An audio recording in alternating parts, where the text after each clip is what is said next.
Allahumma salli wa sallim ala sayyidina Muhammadin sahibil bushra salatan tubayyinu. Yaman memiliki hubungan dan keilmuan yang sangat baik. وحديثنا في هذه الجلسة المباركة الطيبة التي نسأل الله تعالى أن يجعلها سببا لمغفرة ذنوبنا وذنوبكم ورفع درجاتنا ودرجاتكم آمين. العنوان الذي طلب مني أن أتحدث في هذه الجلسة الطيبة المباركة عنوان عن الإسراء والمعراج وكيفية قيادة النبي صلى الله عليه وآله وصحبه وسلم، كيف كان قائدا. Daripada perjalanan tersebut dan mengambil ringkasan daripada perjalanan tersebut tentang bagaimana Rasulullah SAW memimpin dan caranya memimpin umat ini daripada perjalanan tersebut. فدعونا الآن ندخل في بحر الشيخ محمد ناوي الجاوي رحمة الله عليه وما فسر الآيات في سورة الإسراء. له تفسير عجيب هذا الشيخ عليه رحمة الله، وقد نفع الله به في علومه شتى. كثير من الناس من انتفع في علومه، وكذلك نسيت أن أقول لكم الشيخ محمد ناوي الجاوي كان فقيها في الشافعية وله مؤلف اسمه كاشفة السجان شرح سفينة النجاة. Dan insyaAllah tema kita hari ini akan kita sarikan dari tafsir milik Imam atau Syekh Nawawi Jawi Al-Bantani, dan beliau memiliki tafsir yang sangat luar biasa daripada surat mungkin atau Al-Isra ini yang akan beliau jelaskan kepada kita. Dan juga beliau lupa bahwasanya menyampaikan bahwasanya Syekh Nawawi Al-Bantani ini adalah seorang faqih Syafi'i, yang mana dia punya mu'allaf kitab Tashifatul Syajah, yang kitab namanya Tashifatul Syajah, syarah bacaan Ali Syuja, syarah Safinatun Najah. قال ربنا سبحانه وتعالى في كتابه العظيم بعد أعوذ بالله من الشيطان الرجيم بسم الله الرحمن الرحيم سبحان الذي أسرى بعبده ليلا من المسجد الحرام إلى المسجد الأقصى إلى المسجد الأقصى الذي باركنا حوله لنريه من آياتنا إنه هو السميع البصير. ابتدأ الله سبحانه وتعالى هذه السورة المباركة واسمها الإسراء، فتتحدث عن الإسراء. قال الله سبحانه وتعالى سبحان الذي أسرى بعبده. الله سبحانه وتعالى وصف نبيه محمدا صلى الله عليه وآله وسلم في هذه الآية بأنه عبد، وكفى بهذا الوصف شرفا وتكريما لسيدنا محمد صلى الله عليه وآله وسلم أن يكون عبدا. لم يقل ملكا ولم يقل صاحب مال، قال عبدا. سبحان الذي أسرى بعبده ليلا. ومعروف في لغة العرب الإسراء، عندما نقول سرى الرجل لا يكون الإسراء إلا في الليل، فرحلة الإسراء كانت في الليل. سبحان الذي أسرى بعبده ليلا من المسجد الحرام إلى المسجد الأقصى. بدأت هذه الرحلة المباركة من بيت أم هانئ. أم هانئ بنت أبي طالب، هي بنت عم النبي صلى الله عليه وآله وسلم. بدأت تلك الرحلة المباركة من ذاك البيت المبارك. النبي عليه الصلاة والسلام صلى صلاة العشاء في مكة، ثم ذهب بالإسراء، ثم أسري به إلى المسجد الأقصى. وأول ما بدأ أن يصلي بدأ بصلاة العشاء، توضأ وصلى صلاة العشاء في مكة، ثم توجه إلى المسجد الأقصى. قال ربنا تعالى من المسجد الحرام إلى المسجد الأقصى. ولماذا سمي المسجد الأقصى بالمسجد الأقصى؟ ذكر الشيخ محمد نووي الجاوي عليه رحمة الله قال لأنه أبعد المساجد هو المسجد الأقصى. أبعد مسجد من المساجد في العالم الإسلامي هو المسجد الأقصى، لذلك سمي المسجد الأقصى لأنه أبعد المساجد، والتي فيها في زيارة هذا المسجد أجر عظيم، لذلك سمي المسجد الأقصى لأنه أبعد المساجد.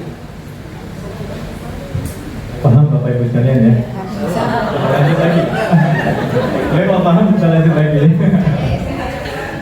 Saya kira tadi gini-gini aja paham. Baik, Bapak Ibu sekalian, Allah Subhanahu wa taala memulai surah Isra dengan subhanalladzi asra bi'abdihi laylan minal masjidil haram ila al-masjidil aqsa ila akhir ayat, yang mana dijelaskan oleh Imam An-Nawawi Al-Bantani bahwasanya Allah Subhanahu wa taala memulai ayat ini dengan satu kalimat yaitu Isra. Yang mana Isra itu bermakna perjalanan. Yang kalau dibilang sara rajulu, seseorang berjalan, dipastikan berjalannya itu pada malam hari. Dan Rasulullah sallallahu alaihi wasallam memulai perjalanan tersebut yaitu dari Makkah Mukarramah, yaitu dari rumahnya Ummu Hani bintu Abi Thalib. Ummu Hani anaknya Abi Thalib, rumah yang diberkahi. Disitulah Rasulullah sallallahu alaihi wasallam salat Isya sebelum melakukan perjalanan. Dan perjalanan ini disebut dari mana? Dari Masjidil Haram yang ada di Makkah Al-Mukarramah ila Masjidil Aqsa. Yang mana Masjidil Aqsa tersebut, kenapa kata Imam Nawawi, kenapa disebut Masjidil Aqsa? Kenapa? Karena Aqsa bermakna jauh. Jauh dari mana? Yaitu jauh daripada orang-orang Mekah, yang apabila melakukan perjalanan pada waktu itu, masjid yang paling jauh adalah Masjidil Aqsa. Maka disebutlah dia dengan Masjidil Aqsa di sana. Maka dimulai perjalanan tersebut. Sebelumnya melakukan perjalanan, Rasulullah SAW salat Isya, lalu diperjalankan oleh Allah Subhanahu wa taala yang disebut dengan Isra dari Masjidil Haram menuju Masjidil Aqsa yang ada di Palestina, yang apabila kita mengunjunginya, salat di dalamnya, maka akan ada balasan yang besar untuk seseorang yang melakukan hal tersebut. Semoga kita semua dapat mengunjungi Masjidil Aqsa dan salat di dalamnya. Qala Rabbuna subhanahu wa ta'ala subhanalladzi asra bi'abdihi laylan minal masjidil haram ila al-masjidil aqsa alladzi barakna hawlahu. وهنا البركة التي باركنا حوله أي البركة في المسجد الأقصى وفي بيت المقدس وفي بلاد الشام. البركة هنا في بيت المقدس بركة دنيوية وبركة دينية. أما البركة في الدنيا ففي بيت المقدس وبلاد الشام وتحديدا في فلسطين، لأن المسجد الأقصى في فلسطين فيها من الأشجار وفيها من المياه، وخاصة فيها شجرة الزيتون. فربنا سبحانه وتعالى قال والتين والزيتون، أقسم بالتين والزيتون. هذه بركة دنيوية فيها أشجار ومياه وفيها شجرة الزيتون. أما البركة الدينية فلسطين هي مهبط الوحي ومكان الأنبياء.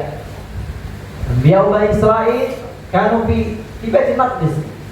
إن تتحدث عن سيدنا إبراهيم، إن تريد أن تتحدث عن سيدنا أولاد سيدنا إبراهيم وما بعد سيدنا إبراهيم عليه السلام، كلهم من بني إسرائيل وكلهم من بيت المقدس. عندما قوله تعالى الذي باركنا حوله فيها بركة دينية وبركة دنيوية. Kemudian Allah Subhanahu wa taala juga melanjutkan ayatnya alladzi barakna haulahu. Apa makna alladzi barakna haulahu? Apa makna yang diberkahi di sekitarnya? Dan apa yang diberkahi? Yang diberkahi adalah Bapak Ibu sekalian, adalah Masjidil Aqsa dan Baitul Maqdis atau Palestina secara umumnya. Ketika Imam An-Nawawi menyebutkan diberkahi, maka makna berkah di sini ada dua keberkahan. Pertama, berkah duniawiyah, berkah secara lahiriahnya duniawi, dan berkah secara dini, secara akidah. Apa berkah duniawi? Berkah duniawi yang kita kenal bahwasanya Baitul Maqdis ataupun Palestina terkenal Bapak Ibu sekalian dengan penghasil pohon dan buah yang diberkahi. Pohon apa itu? Zaitun. Berkah apa? Berkah buah tin. Maka Masya Allah, daripada sungai-sungai yang ada di sana, maka disebutkan bahwasanya negeri ini diberkahi oleh buah-buahan dan pohon tersebut. Sebagaimana Allah Subhanahu wa taala juga berfirman, "Wat-tini waz-zaitun." Allah bersumpah dengan pohon tin dan buah az-zaitun. Itu dari sisi keberkahan duniawi. Kita juga tahu bahwasanya Palestina itu memiliki buah-buahan segar yang besar-besar. Bahkan stroberinya itu bisa sangat besar seperti buah apel. Itu tanda bahwasanya negeri yang diberkahi secara duniawi. Yang kedua, secara diniyah yang ma'ruf, yang kita ketahui bahwasanya Palestina atau Baitul Maqdis merupakan mahbatul wahyi, tempat di mana wahyu-wahyu itu diturunkan.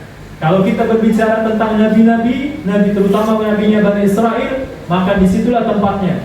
Ada Nabi Ibrahim alaihissalam, ya, ada Nabi Musa pernah ke sana, ada Nabi Isa dan nabi-nabi yang lainnya. Semua kebanyakan lahir dan hidup di sana, maka ini adalah keberkahan diniyah. Alladzi barakna hawlahu linuriyahu min ayatina. Allah Subhanahu wa ta'ala أرى نبينا محمد صلى الله عليه وآله وسلم في هذه الليلة ليلة الإسراء والمعراج آيات عظيمة لنريه من آياتنا، آيات عظيمة وأشياء عظيمة رآها النبي محمد صلى الله عليه وآله وصحبه وسلم. ما هذه الآيات؟ هذه التي ستأتي معنا نذكر ما تيسر منها. من هذه الآيات العظيمة أنه رأى سدرة المنتهى. هذه آية عظيمة. من آيات العظيمة أنه رأى عليه الصلاة والسلام جبريل وله 600 جناح.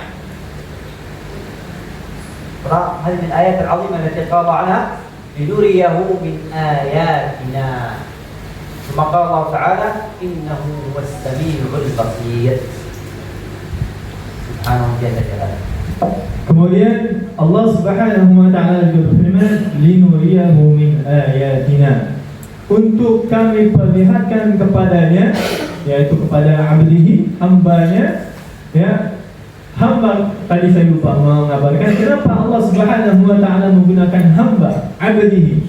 Karena itulah hubungan terdekat antara manusia dengan Allah Subhanahu wa taala menjadi seorang hamba. Maka cukup hamba itu sebagai kemuliaan dan juga penghormatan daripada Allah Subhanahu wa taala kepada Rasulullah SAW. Dan ayat-ayat apa, tanda-tanda apa yang diperlihatkan oleh Allah Subhanahu wa taala? Banyak sekali. Di antaranya yang diperlihatkan adalah adanya Sidratul Muntaha. Dan kemudian Rasulullah SAW juga melihat malaikat Jibril yang mana sayapnya itu sebanyak 600 sayap yang ada di tubuhnya. Jadi Allah Subhanahu wa taala melakukan perjalanan ini, salah satu tujuannya adalah memperlihatkan kepada Nabi Muhammad SAW ayat-ayatnya. Kemudian Allah Subhanahu wa taala berfirman, "Innahu huwas samiul basir." Dan ketahuilah Allah Subhanahu wa taala Maha mendengar lagi Maha melihat. Wa Rabbuna Subhanahu wa taala عندما ذكر الرحلة الإسراء المعراج، لأن الإسراء أيها الأحباب كانت رحلة الإسراء عبر دابة اسمها البراق. عن دابة ما ليست ما هي مكونة من البقر ومن الحمار. هي ليست حمار وليست بقر، لا، ما بين البقر والحمار. هذه دابة اسمها البراق، وهذه دابة البراق يركبها الأنبياء، لا يركبها أحد. لماذا؟ لأنه يليق بهم. هم أنبياء عليهم الصلاة والسلام. تخيل ولاية المثل الأعلى جاء رئيس إندونيسيا إلى هنا أو إلى الاجتماع، هل يأتي بموتور؟ راديو؟ لا، ما يليق به، لابد يأتي بسيارة تليق به. كذلك الأنبياء عليهم الصلاة والسلام لهم هذه الدابة تليق به، مسموها البراق. فتحرك النبي عليه الصلاة والسلام بهذه الدابة من مكة إلى المسجد الأقصى. طيب لماذا اختار الله المسجد الأقصى؟ الحكمة الأولى قالوا لأن المعراج سيكون مستويا من المسجد الأقصى، لأنه أبعد مساجد، سيكون مستويا مباشرة من المسجد الأقصى إلى السماء، يكون مستويا ليس فيه اعوجاج. هذه الحكمة الأولى. Ketika kita berbicara tentang Isra, Bapak Ibu sekalian, Isra itu perjalanan yang terjadi di bumi. Sementara Mi'raj perjalanan yang terjadi dari bumi menuju langit. Yang perlu kita ketahui bahwasanya juga Rasulullah SAW diperjalankan Isra naik apa Pak Bu sekalian? Buraq. Buraq ini adalah kendaraan para nabi. Sebagaimana kita juga perlu kendaraan. Kalau presiden datang, kata beliau, presiden datang ke sini Bapak Ibu sekalian misalnya kunjungan, mungkin nggak presiden itu naik motor Vario? Nggak mungkin. Pasti pesawatnya khusus, pesawat presiden, mobilnya Alphard ataupun yang selayaknya. Maka para nabi juga punya kendaraan khusus bagi mereka yang namanya buraq. Buraq ini khusus bagi para nabi. Di sini ada yang pernah naik buraq kan? Nggak ada ya. Buraq itu bentuknya antara keledai dengan kuda. Jadi tidak lebih kecil daripada keledai, tidak lebih besar daripada kuda. Banyak riwayat menyebutkan bahwasanya dia berwajah manusia, berekor begini dan sebagainya. Wallahu a'lam bishawab. Tetapi inilah yang dinaiki Nabi SAW dari Masjidil Haram ke Masjidil Aqsa. Pertanyaannya, kenapa dipilih Masjidil Aqsa sebagai Isra, tempat Rasulullah SAW melakukan perjalanan? Kenapa enggak Bintan? Kenapa enggak Jakarta, Indonesia? Kenapa enggak India dan lain sebagainya? Kenapa Masjidil Aqsa? Karena posisi Masjidil Aqsa itu sejajar. Kalau ke atas itu namanya apa? Vertikal. Ya. Vertikal horizontal ya. Ke atas tepat ke langit dunia, Sidratul Muntaha, Baitul Ma'mur. Maka disebutlah Masjidil Aqsa sebagai Bawabatul Dunia, sebagai gerbangnya dunia untuk menuju Bawabatul Sama, menuju gerbangnya langit. Maka itulah hikmah pertanyaan pertama, kenapa ditujunya adalah Masjidil Aqsa. Wa amma al-hikmatu tsaniyah هناك 4 حكم. القول الأول كما ذكرناه، القول الثاني قيل بأن الحكمة من ذلك لأن بلد الشام هي بلد عظيمة اختار الله. هذه الحكمة الثانية. والحكمة الثالثة لماذا اختار الله تعالى المسجد الأقصى؟ ليرد، يكون الرد أقوى للمعاندين. والحكمة الرابعة قالوا لأن الله أراد أن يجمع النبي صلى الله عليه وسلم، أن يجمع بين القبلتين، قبلة المسجد الأقصى وقبلة مكة، لأنه قبل أن تكون القبلة من مكة كانت القبلة إلى المسجد الأقصى. حتى النبي عليه الصلاة والسلام ظل يصلي قرابة سنة، 18 شهرا، أكثر من سنة، وهو يصلي إلى جهة قبلة المسجد الأقصى، ثم حول الله تعالى القبلة قبلة مكة. فالحكمة من ذلك قال أراد الله تعالى أن يجمع للنبي عليه الصلاة والسلام القبلتين، قبلة المسجد الأقصى وقبلة مكة. Adapun hikmah yang kedua kenapa Allah Subhanahu wa taala pilih Masjidil Aqsa adalah karena kemuliaan negeri Syam, yang mana kita ketahui nanti di akhirat kelak kita akan dibangkitkan di sebuah negeri yang namanya Syam, dikumpulkan dan dihitung, dihisab di negeri yang namanya Syam. Yang kedua hikmah apa?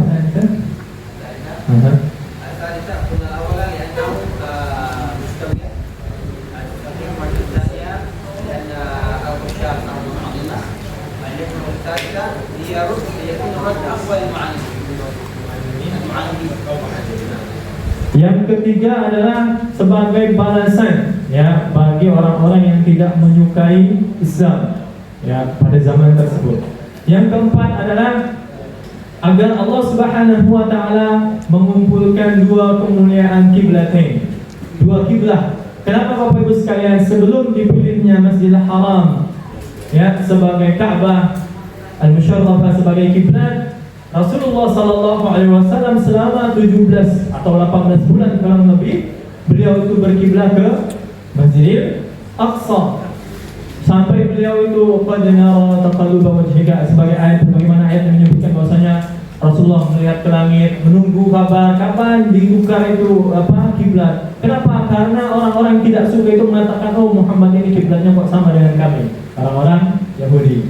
Ya, maka akhirnya Allah Subhanahu wa taala pun memutuskan, Muhammad pindahkanlah ya tatapan wajahmu ke Masjidil Haram. Sebagai apa? Ini balasan bagi orang-orang yang tidak suka bahwa sekarang kiblatmu adalah Masjidil Haram. Maka menjadi mengumpulkan dua kiblat. Kiblat yang pertama adalah Masjid Aqsa, kiblat yang kedua Masjidil Haram. طبعا هذه الرحلة المباركة كانت كما ذكرنا من قبل أنها الإسراء ثم المعراج. الإسراء هي الرحلة التي كانت من مكة إلى المسجد الأقصى، ثم في المسجد الأقصى النبي عليه الصلاة والسلام رأى المسجد ورأى أشياء فيها، ثم انتقل إلى رحلة المعراج. المعراج النبي عليه الصلاة والسلام عندما عرج به إلى السماء لم يعرج بدابة البراق.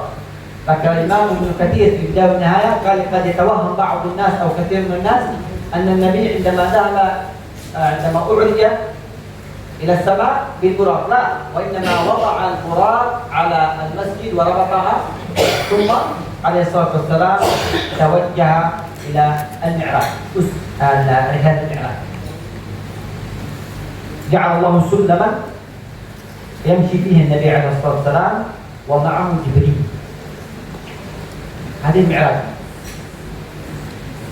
النبي عليه الصلاة والسلام في هذه الليلة المباركة كما قلنا وقعت حوادث وراء أشياء عظيمة. من هذه الأشياء أنه صلى بالأنبياء، صلى ببعض الأنبياء إماما أمهم. وهنا وقفة أن النبي عليه الصلاة والسلام كان قائدا. لماذا لم يصلي بهم النبي الله إبراهيم، آدم، موسى، عيسى، مع أنه أنبياء قبله؟ لا، كان هو القائد صلى الله عليه وسلم، فصلى ببعضهم. إذن هو القائد، هو قائدنا وقائدكم، هو قائدك أنت وأنت ونحن جميعا صلى الله عليه وآله وسلم. Dan dua perjalanan ini kedua-duanya ternyata tidak dilakukan dengan buraq. Sebagaimana beberapa orang mengatakan bahwasanya Isra dengan Mi'raj, dengan buraq, Mi'raj juga dengan buraq. Tidak. Imam Mukatsir mengatakan bahwasanya Rasulullah sallallahu alaihi wasallam ketika sampai di Masjidil Aqsa, beliau menambatkan buraqnya ya di masjid atau sekitaran masjid, lalu beliau naik ke atas bersama dengan Jibril alaihi salam dengan Allahu a'lam mengatakan dengan tangga atau yang lainnya naik ke atas. Maka di sini menyebutkan bahwasanya Rasulullah SAW tidak naik dengan buraq. Dan beliau sallallahu alaihi wasallam banyak mendapati pengalaman yang luar biasa. Di antara pengalamannya adalah beliau salat bersama sebagian para nabi. Ya, nabi dari awal sampai akhir. Tapi siapa yang menjadi pemimpin pada waktu salat itu? Siapa imamnya? Yaitu Rasulullah sallallahu alaihi wasallam. Pertanyaannya, kenapa tidak menjadi pemimpin atau menjadi imam Nabi Ibrahim, Nabi Musa, Nabi Ibrahim sebagai siapa? Khalilullah, Musa Kalimullah. Kenapa tidak mereka yang dipilih? Kenapa Rasulullah sallallahu alaihi wasallam yang dipilih? Ini menunjukkan bahwasanya Rasulullah adalah pemimpin bagi umat Islam seluruhnya. Rasulullah adalah pemimpin kita semuanya sallallahu alaihi wasallam. طبعا قبل أن نتحدث عن صفات القائد ونستخلص دروسا من قائدنا وسيدنا محمد صلى الله عليه وآله وسلم، دعونا نتحدث كيف كانت ردة فعل قريش، وكم استغرقت هذه الرحلة؟ شهر أم شهران أم 3 أشهر أم ليلة أم ساعات؟ طبعا استغرقت هذه الرحلة. النبي عليه الصلاة والسلام صلى العشاء في مكة، ثم بعد أن صلى العشاء في مكة ذهب أسري به من المسجد الحرام إلى المسجد الأقصى، ثم المعراج، ثم عاد إلى مكة قبيل الفجر، فصلى الفجر الصبح في مكة. ما أسرعها من رحلة. هذه رحلة خاصة للنبي عليه الصلاة والسلام. أما رحلتنا نحن على سبيل المثال، عندما تريد أن تذهب من اليمن إلى إندونيسيا لك يومان، وفي أيام النبي صلى الله عليه وسلم إذا أردت أن تسافر من مكة إلى فلسطين تأخذ شهرا كاملا. لكن انظروا النبي عليه الصلاة والسلام، انظروا المعجزة، انظروا إلى لطف الله به، عبارة عن ساعات فقط، إسراء ثم معراج ثم يعود ثم يصلي الصبح في مكة. النبي عليه الصلاة والسلام صلى الصبح في مكة، خلاص انتهت الرحلة، عاد إلى مكة، أخبر أم هانئ: يا أم هانئ لقد صليت معكم العشاء ثم أسري بي إلى بيت المقدس، سأذهب. قال عليه الصلاة والسلام: سأذهب أخبر قريش. فمسكته أم هانئ في ثيابه: يا رسول الله إن أخبرتهم سيكذبوك. قال: سأخبرهم. فذهب يخبرهم صلى الله عليه وسلم: قائد واثق بربه ليس خائف. Berikutnya Rasulullah Sallallahu Alaihi Wasallam sebagai contoh bahwasanya beliau adalah pemimpin yang berani. Kita ketahui bahwasanya perjalanan dari Masjidil Haram ini ke Masjid Aqsa kalau dilakukan dengan normal kira-kira berapa lama Bapak Ibu sekalian? Tergantung naik apa ya. Kalau zaman dulu itu naik onta itu kira-kira 40 hari, sebulan lebih. Tetapi kalau zaman sekarang mungkin lah beliau dari Yaman ke Indonesia itu naik pesawat aja 2 hari kurang lebih. Artinya apa? Artinya safar ini pasti lama. Tetapi Rasulullah SAW melakukan hal tersebut apakah sebulan, 2 bulan, ataupun berapa jam atau seminggu. Beliau mulai dari salat Isya, kemudian melakukan Isra dan Mi'raj, balik lagi ke Mekah. Di Mekah beliau sampai sebelum salat subuh. Inilah keistimewaannya Isra dan Mi'raj, hanya dilakukan dalam hitungan jam. Sampainya di Mekah Al-Mukarramah, Rasulullah SAW mengabarkan kepada Ummu Hani: wahai Ummu Hani, bahwasanya tadi aku salat Isya bersama kalian, tetapi setelah itu aku melakukan Isra dan Mi'raj, sekarang aku bersama kalian. Aku akan mengabarkan hal ini kepada Quraisy. Sebagai apa? Pembawa risalah, pemimpin, pemberani. Beliau menyampaikan kebenaran apa yang telah beliau alami, sampai ditahan oleh Ummu Hani. Ummu Hani pegang baju beliau dan mengatakan: wahai Muhammad Sallallahu Alaihi Wasallam, kalau kamu kabarkan hal ini, pasti Quraisy akan mengingkari, tidak percaya mereka. Biarin aku akan sampaikan, kata Rasulullah SAW. النبي عليه الصلاة والسلام خرج يخبر أهل مكة منهم قريش، وهو في المعتاد.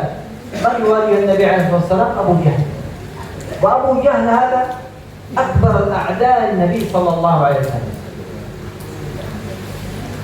هذا اسمه عمرو المخزومي، ولكن سمي أبو جهل لجهل، فسمي فلقب بأبي جهل. أبو جهل كان موجودا، سمع النبي: ماذا عندك يا محمد؟ عندك خبر جديد؟ قال: نعم، لقد أسري بي هذه الليلة من مكة إلى المسجد الأقصى ثم عرج بي إلى السماء. سمع أبو جهل وهو يستهزئ بالنبي عليه الصلاة والسلام، فبدأ ينادي أهل مكة: يا أهل مكة، يا أهل مكة، تعالوا تعالوا، اسمعوا اسمعوا اسمعوا ماذا يقول محمد. فقال يا تفضل يا محمد ماذا تقول؟ والنبي عليه الصلاة والسلام يتكلم بكل ثقة قائد إذا لابد أن تكون أنت قائد تواثق بالله تعالى لا تخف فبدأ يتكلم نعم كذا وكذا وكذا وكذا منهم من صفر ومنهم من سخر ومنهم من كان مسلم ثم ارتد والعياذ بالله ومنهم سيدنا أبو بكر رضي الله عنه عندما سمع بالخبر جاء أهل قريش يحدثوا أبا بكر يا أبا بكر سمعت ماذا يقول صاحبك؟ قال ماذا يقول؟ يقول بأنه أسري به قال نعم أصدقه فسمي الصديق مسلما. Nabi Muhammad SAW pun datang menemui para Quraisy yang mana sangat tidak suka dengan beliau, dan di antara mereka adalah yang ketuanya Amr al-Makhzumi yang dijuluki dengan Abu Jahal. Kenapa disebut dengan Abu Jahal? Jahal artinya apa, Pak? Bodoh. Abu Jahal bapaknya kebodohan. Padahal dia aslinya apa? Pintar, tapi dia tidak mau menerima apa? Akidah Islam, tidak mau menerima wahyu, maka disebut dengan Abu Jahal. Maka ketika bertemu dan Rasulullah SAW mau mengabarkan, ditanya, ya Muhammad, apa yang kau miliki? Kabar apa yang baru? Ada apa? Kata Muhammad SAW, aku akan mengabarkan suatu berita. Maka dipanggillah orang-orang Quraisy, sini kumpul-kumpul semua. Muhammad mau menyampaikan sesuatu.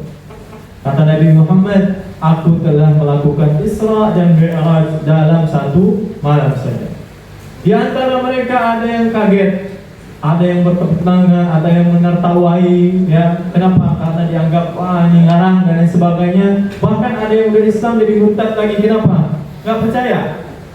Sampai akhirnya disampaikan dan orang Quraisy pun mendatangi seorang sahabat yang mulia, yaitu Abu Bakar As-Siddiq. Ketika ditanyakan kepada Abu Bakar As-Siddiq, wahai Abu Bakar, kamu tahu enggak apa yang telah disampaikan oleh Muhammad kepada Quraisy? Tidak, apa itu?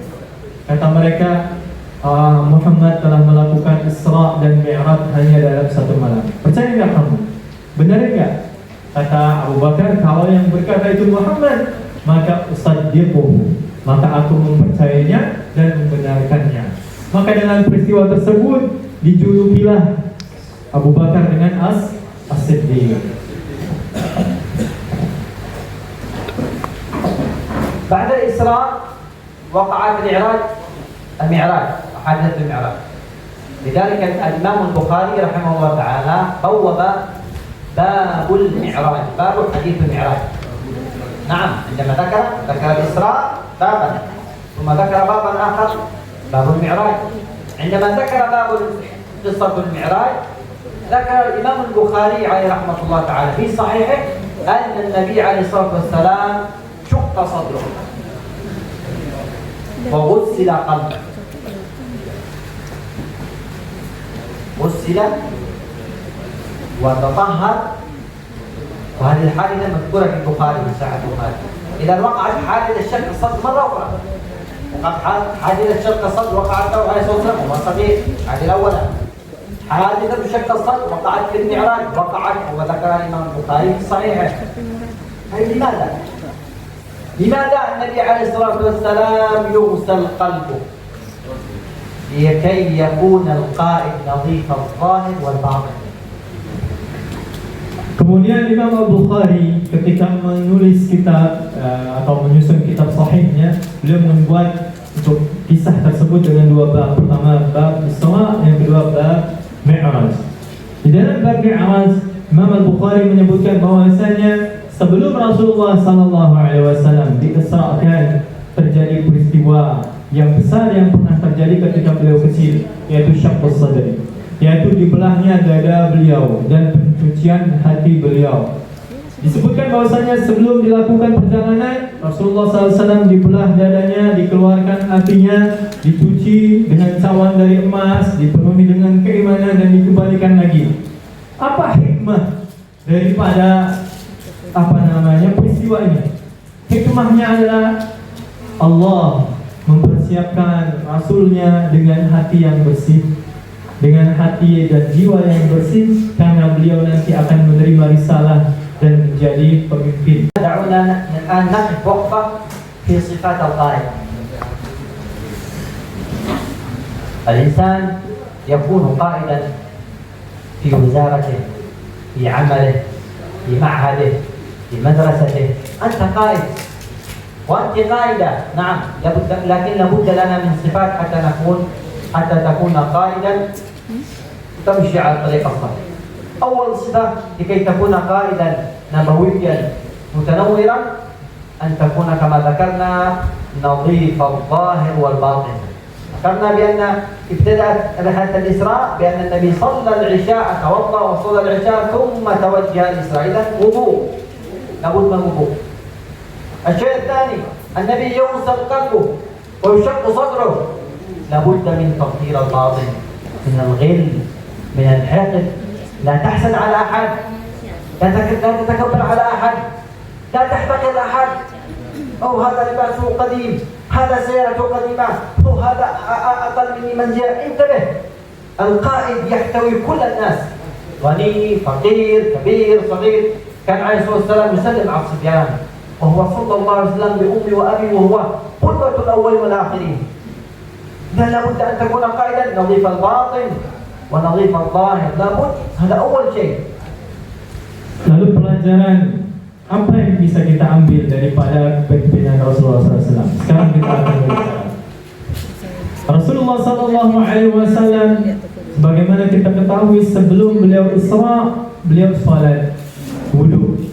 Dan wudu ini adalah mensucikan dirinya. Kemudian dia juga dilakukan pembelahan dada, ya, disucikan hatinya. Maka dari sini kita ambil pelajaran bahwasanya, ya, setiap pemimpin harus memiliki kesucian dan kebersihan. Pertama, suci secara zahiriah, secara jasadiah, selalu menjaga kesuciannya, kebersihannya. Yang kedua, kesucian apa? Kebersihan batin. Batin, suci dari segala sifat yang jelek, dari kebencian, iri, dengki dan lain sebagainya. Setiap kita adalah pemimpin. Di sini ada pemimpinnya, di kementerian ini ada kepemimpinannya, mungkin di RT jadi pemimpin, di rumahnya pasti jadi pemimpin, seorang bapak dan ibu juga pasti seorang pemimpin. Dan setiap kita harus memiliki sifat apa? Bersih, lahiriah dan batiniah. Jangan sampai kita memiliki sifat yang buruk. Maka penting sekali menjadi orang yang bersih secara lahiriah dan batiniah sebagai pemimpin. كان النبي صلى الله عليه وآله وصحبه وسلم في مرة من المرات جالس في المسجد، مسجد النبي، مسجد النبوي، والصحابة من حوله صحابة كلهم مجتمعون أمام النبي عليه الصلاة والسلام. فدخل رجل لا يعرف أحد، ليس أبو بكر ولا عمر ولا عثمان ولا علي، هؤلاء مشهور، لا لا لا، واحد لا يعرف أحد. قال عليه الصلاة والسلام: يدخل عليكم الآن رجل من أهل الجنة. دخل الرجل صلى ثم خرج. جاء اليوم الثاني قال عليه الصلاة والسلام: يدخل عليكم الآن رجل من أهل الجنة. فإذا هو نفس الرجل. جاء اليوم الثالث قال عليه الصلاة والسلام: يدخل عليكم الآن رجل من أهل الجنة. طبعا النبي عليه الصلاة والسلام لما يحكم على رجل من أهل الجنة حكم ليس فيه شك، لأن النبي عليه الصلاة والسلام لا يتكلم من نفسه، يتكلم بوحي. قال الله تعالى: إن هو إلا وحي يوحى. فسيدنا عبد الله بن عمرو بن العاص تعجب من هذا الصحابي ومن فعل هذا الرجل. لماذا النبي عليه الصلاة والسلام يحكم عليه من أهل الجنة؟ فمات عنده سيدنا عبد الله، عند هذا الرجل، مات في بيته 3 ليالي، يريد أن يتأكد هل هو يقوم الليل، هل هو كثير الذكر، هل هو كثير الصيام، هل لديه أعمال خفية. فرآه في الليلة الأولى ينام مثل ما ينام الناس، لا يقوم ليل كثير ولا ليس أعمال صالحة كثير. الليلة الثانية هو يرتب هذا الرجل، هل سيقوم الليل؟ لا. هل لديه أعمال خفية؟ لا. فقط إذا تقلب بنومه يذكر الله فقط. الليلة الثالثة رجل عادي، ثم قال له: يا أخي النبي عليه الصلاة والسلام أخبرني بأنك من أهل الجنة، ماذا تعمل؟ قال الذي رأيت. ماذا رأيت في 3 ليالي؟ شيء طبيعي. قال إلا أني إذا أويت إلى فراشي لا أحمل غلا على أحد ولا أحسد أحد. قال سيدنا عبد الله بن عمرو قال هذه التي لا نطيقها. إذن الرجل يبيت في فراشه وهو طاهر القلب سامح جميع الناس، لا تحمل على أحد، اجعل قلبك مثل هذا الضوء أبيض. Kemudian Rasulullah SAW ketika berkumpul, Bapak Ibu sekalian, sebagaimana berkumpul kita di sini, Rasulullah juga berkumpul dengan para sahabat di Mekah. Lalu ketika berkumpul, seseorang ada yang masuk. Kemudian Rasulullah SAW berkata kepada para sahabatnya tentang orang tersebut, bahwasanya ini orang ahli surga. Hari besoknya sama lagi ngumpul lagi, orang tersebut masuk ke Mekah, salat 2 rakaat, dan balik lagi dikatakan oleh Rasulullah SAW ini orang ahli surga. Sampai 3 hari berturut-turut begitu. Para sahabat penasaran. Ketika ada orang disebut ahli surga maka iri, pasti iri. Kenapa? Pengen juga jadi ahli surga nantinya. Pasti di sini semua kita pengen ahli surga, kan, Bu, Pak? Amin. Mau masuk sekarang? Tidak. Tadi dulu. Tadi belum siap tuh kayaknya. Ya, jadi apa namanya? Ketika hal tersebut dikatakan, maka ada seorang sahabat yaitu Abdullah bin Amr bin As penasaran, maka beliau pun bertamu ke orang tersebut dan nginep 3 hari lamanya.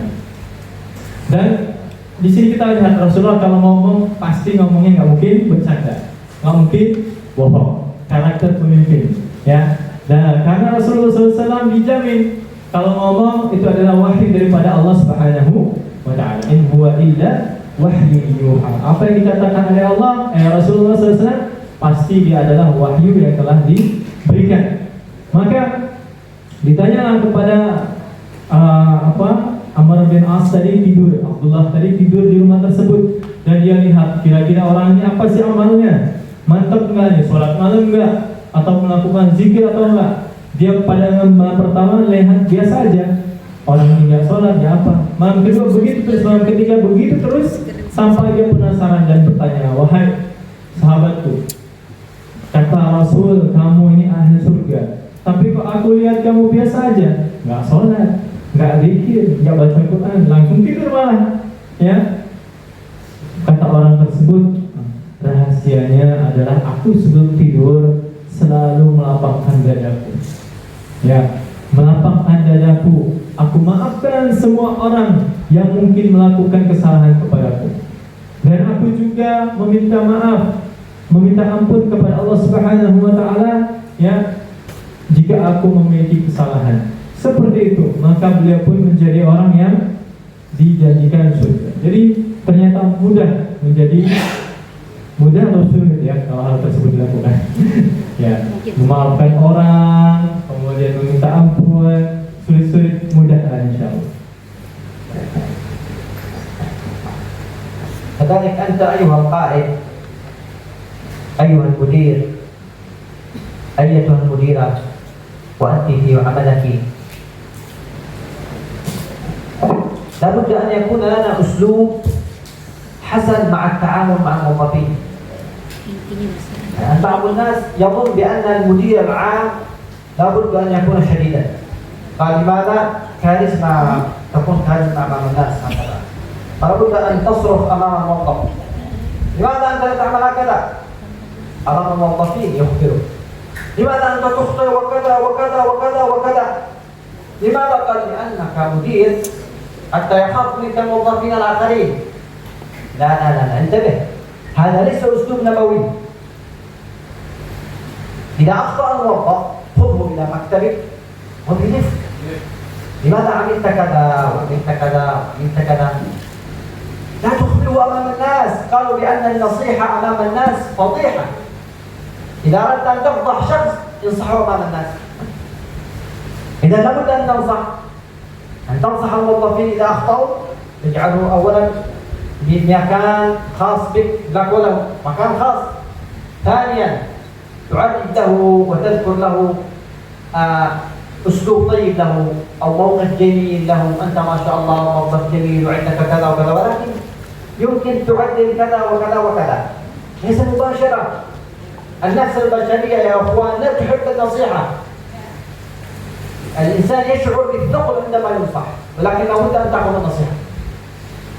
إذا نصحك شخص خذ النصيحة، لكن أنت كذلك إذا تنصح موظف قبلك أو أصغر منك أو أقل منك لابد أن يكون برفق، ليس أمام الناس وليس أمام أصحابه، لا يسمع منك أبدا، ربما يزداد الخلاف خلاف آخر. إذا لابد أن تكون رفيقا بموظفيك وبمن حولك. النبي عليه الصلاة والسلام يأتي إليه أعرابي يا شيخ، أعرابي يعني رجل بدو من البادية، فيمسك النبي عليه الصلاة والسلام هنا، قال يا شيخ علي مسكتكم الناس هكذا، هيا العفوي هكذا. أوه عيب الشيخ، لا بد أحترمه ولا وسلم عليه، نعم هكذا لا بد. هذا يأتي أعرابي للنبي عليه الصلاة والسلام ويمسكه من هنا حتى يؤثر عليه، يقول له اعطني من مالك لا من مال أخيك. آيات النبي عليه الصلاة والسلام يتبسم في وجهه ويقول اعطوه من مالنا. يا الله، ما هذه الأخلاق، ما هذه الرحمة، نريد أن نكون هكذا. Dan dari bentuk atau cara kepemimpinan adalah diantaranya, misalnya kita di sebuah instansi, sebutlah di sini Bapak Mudir ya, atau kepala kemenang mungkin beliau contohkan. Salah satu uslub atau cara memimpin adalah dengan cara nabawi, cara-cara yang dicontohkan oleh Nabi Muhammad SAW. Yang diantaranya adalah bagaimana cara menasihati ya seseorang, mungkin dari atas ke bawahan dan seperti itu seterusnya. Tidak pantas bagi seseorang pemimpin yang mengaku mengikuti cara-cara Nabi adalah menasihati di depan umum. Misalnya ada kesalahan langsung dinasihati begini, kenapa kamu melakukan ini dan seterusnya, dimarahi di depan umum. Kenapa? Karena nasihat itu baik sebenarnya, tetapi apabila dilakukan di depan umum itu bukan jadi nasihat, tetapi jadi penghinaan, jadi aib membuka aib. Maka ada cara yang lebih baik, yaitu datanglah ke kantor ya, jadi sampaikan dengan bahasa yang baik, mungkin dipuji-puji dulu, ketika bagus baru dikasih tahu apa yang kurang. Mungkin seperti itu cara yang memang seperti itu caranya. Sebagaimana Rasulullah SAW, sebagaimana yang beliau contohkan tadi, Rasulullah SAW pernah duduk, lalu datang seorang ya Badui, orang dari kampung Arab ya, Arabi, Badui dari kampung, dari pedalaman, dari gurun. Namanya orang kampung pasti ya, mungkin gak semuanya orang kampung gak beradab ya, terutama orang Badui itu mereka tidak punya sedikit ya mengetahui tentang adab. Maka beliau orang Badui ini langsung datang kepada Rasulullah SAW dan melakukan gerakan tadi, pegang pundaknya Rasulullah dengan kencang ya, tidak mengucapkan salam, gak apa-apa, langsung ya Muhammad, manggilnya Muhammad lagi ya, bukan ya Rasulullah tapi manggilnya Muhammad. Minta apa dia? Minta duit banyak. Muhammad, berikan uang, dari uangmu, bukan dari uang bapakmu, maksudnya uang yang kamu punya sendiri. Maka Rasulullah SAW sebagai pemimpin, apakah beliau marah? Siapa ini? Kamu siapa? Ya kan? Mungkin kita kalau begitu pasti emosi. Ya, orang nggak kenal tiba-tiba diteplek badannya atau dipukul, kemudian dipanggil namanya, sementara nggak kenal. Tapi Rasulullah SAW yang beliau lakukan adalah senyum. Masya Allah, senyum dan mengatakan kepada para sahabatnya, kasih dia uang. Jadi beliau tidak marah, tapi beliau memberikan senyuman dan memberikan apa yang ia minta. Mungkin ini berat juga bagi kita ya, tapi kita coba untuk bisa mengamalkan. كذلك القائد في أهله وفي بيته، ليس القائد فقط في العمل، لا كذلك أنت قائد في بيتك، أنت قائد مع زوجتك، أنت قائد مع أولادك. كيف أنت مع زوجتك؟ وكيف أنت مع زوجتك؟ لأن النبي عليه الصلاة والسلام قال في الحديث الذي رواه الإمام الترمذي وابن ماجه من حديث سيدتنا عائشة رضي الله عنها قال خيركم لأهله وأنا خيركم لأهلي. بعض الناس إذا خرج مع أصحابه تراه مبتسما كريما يضحك ولا يحزن معهم بشوشا ما شاء الله طيب وهذا جميل، لكن إذا عاد إلى بيته عاد عبوس الوجه وكأن هم إندونيسيا كامل فوق رأسه. زوجته تكلمه وهو يقلب الجواب، مسكينة تنتظر منه كلمة وربما يصرخ فيها إذا زاد الملح قليل في الأكل أو نسيت تعمل شيء، يا الله قامت القيامة. لا، لابد أن تكون قائدا مع زوجتك. هذه المرأة المسكينة تنتظر منك كلمة طيبة. والنساء لما خلق الله آدم جعل له سيدتنا حواء وهي خلقت من ضلعه. إذا المرأة تحتاج إلى كلام طيب وإلى أخذ مشاعر وإلى جبر خاطرها، وكذلك بالعكس أنت أيها المرأة عليك أيضا أن تطيع زوجك، تبتسمين له، ترفقين به إذا أراد شيء أو إذا طلب منك شيء، لأن باب دخول الجنة للمرأة هو الزوج. هذه مسألة مهمة. تجده ما شاء الله مع أهله مع أصحابه ما شاء الله ممتاز، إذا ذهب إلى البيت أسد مفترس. لا، خيركم لأهله وأنا خيركم لأهلي صلى الله عليه وسلم. Dan kita semua Bapak Ibu sekalian yang hadir di sini adalah pemimpin. Jika bukan pemimpin di instansi, kita adalah pemimpin di rumah kita, terutama bapak-bapak semuanya. Kita ini adalah pemimpin. Maka ya, sebagaimana Rasulullah SAW diriwayatkan oleh Tirmidzi Ibnu Majah yang disampaikan oleh Aisyah radhiyallahu anha bahwasanya Rasulullah SAW mengatakan khairukum li ahli. Kata Rasulullah SAW, sebaik-baik kalian adalah yang baik terhadap keluarganya. Wa ana khairukum, dan aku adalah yang paling baik, kata Rasulullah SAW.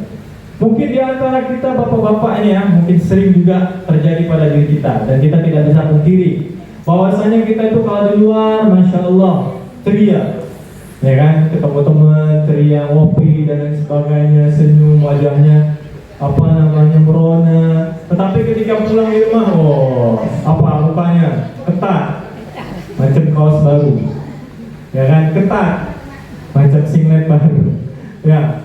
Di hadapan anak istri kita seolah-olah masalah seluruh orang Indonesia ada di atas kepalanya. Marah, bawaannya emosi. Padahal dari luar tadi senang dia mancing, lain sebagainya, main burung, mancing, jalan-jalan sama teman-temannya. Tapi sampai di rumah jadi apa? Singa. Bawaannya marah. Kalau ibunya, istrinya masaknya kurang asin, marah. Nggak dibuatin teh, marah.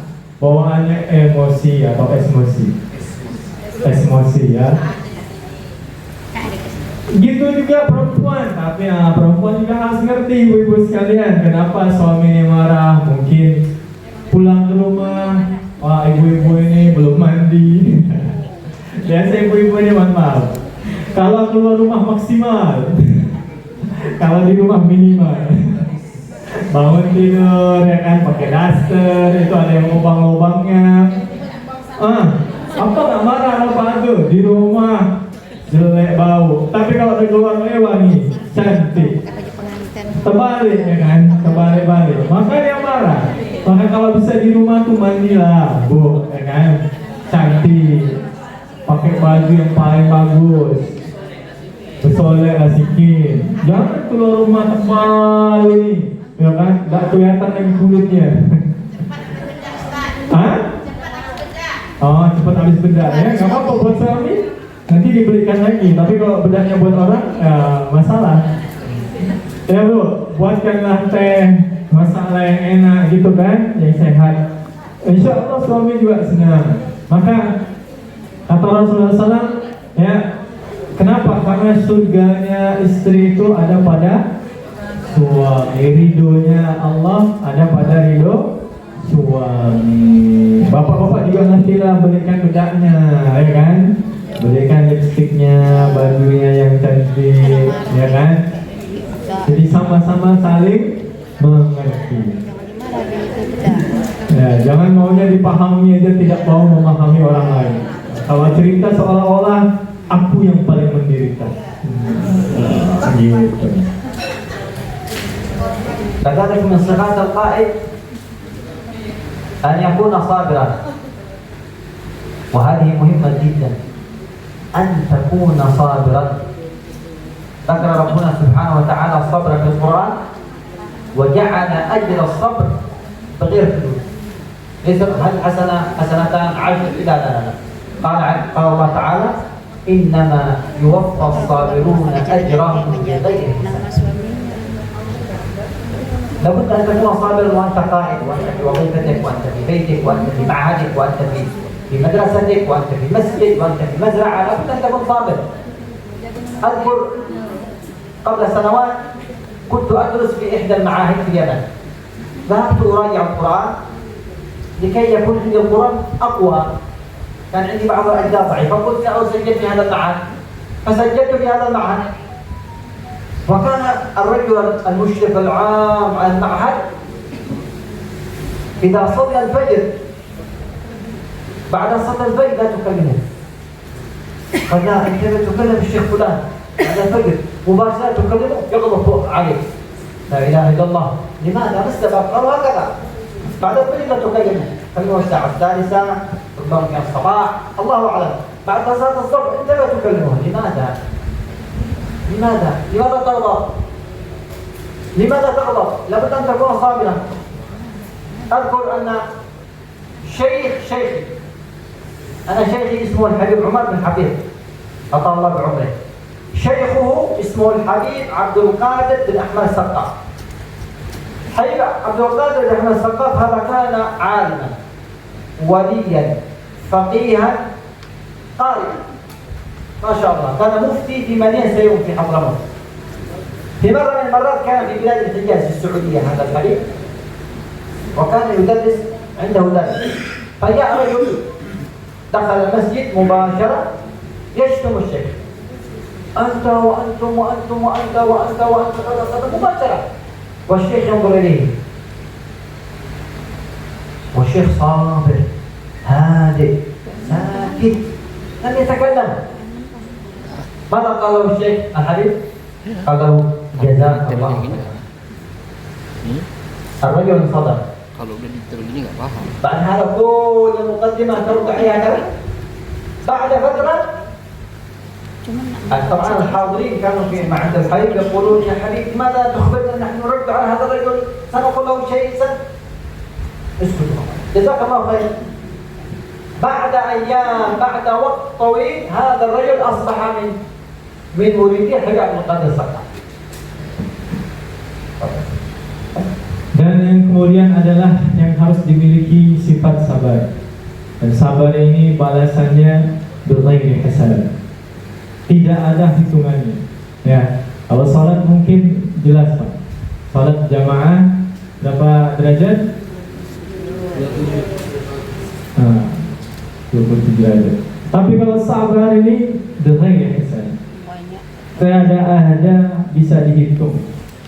Maka sabar. Di antara contoh kesabaran yang beliau ceritakan adalah, ya, tadi beliau cerita dulu belajar di Yaman di Ma'had, ada seseorang yang dia nggak mau diajak ngobrol kalau habis subuh itu, kecuali jam-jam tertentu. Kalau diajak ngobrol marah, nggak tahu kenapa alasannya. Ya, kemudian beliau juga bercerita bahwasanya beliau ini adalah murid Habib Umar bin Hafil, dan Habib Umar bin Hafil semoga Allah panjangkan umurnya juga punya guru namanya Abdul Qadir, ya, Habib Abdul Qadir Sekar. Ketika beliau melakukan perjalanan, Habib Abdul Qadir ini adalah mufti, seorang alim ulama, kemudian seorang mufti di Hadramaut. Beliau ketika melakukan perjalanan ke Mekah, Al-Hijaz, di sana beliau menemukan seseorang yang tiba-tiba datang kemudian menghina-hina beliau. Kamu ini begini. Kemudian Syekh Abdul Qadir tersebut tidak membalasnya, melainkan mendengarkan apa yang dia sampaikan sampai tuntas. Lalu beliau mengatakan kepadanya, jazakallahu khairan. Terima kasih, sudah cukup. Artinya tidak perlu dibalas. Dan orang-orang yang mengetahui yang tersebut daripada murid-murid Syekh marah. Ya Syekh, kenapa nggak kasih tahu kami? Biar kami datangi, kami labrak, entah kami ngapain orang tersebut. Kata Syekh, tidak perlu. Sampai berikutnya orang yang tadinya menghina mendapatkan hidayah, dan dia akhirnya menjadi murid Syekh tersebut. Dengan apa Bapak Ibu sekalian? Dengan adabnya, dengan kesabaran. Orang yang tadinya tidak suka menjadi suka. Maka penting untuk menjadi orang yang sabar. لذلك هنا صفة مهمة جدا للقائد، أن يكون قولك مع فعلك. أيها القائد، لا تأمر فقط أوامر، اعمل واعمل وكذا وكذا وكذا وكذا، أنتم تبكرون في الساعة كذا، الساعة الثانية لابد أن تكون موجودون، وهو يأتي الساعة 10 ويقول لهم لابد أن تصلوا في المسجد، وهو لا يأتي المسجد. يقول لهم لابد أن تغتسلوا أيها الناس، وهو أول من يغلط أيها الناس. هو انتبه، إذا تقول قول اتبع القول بالفعل.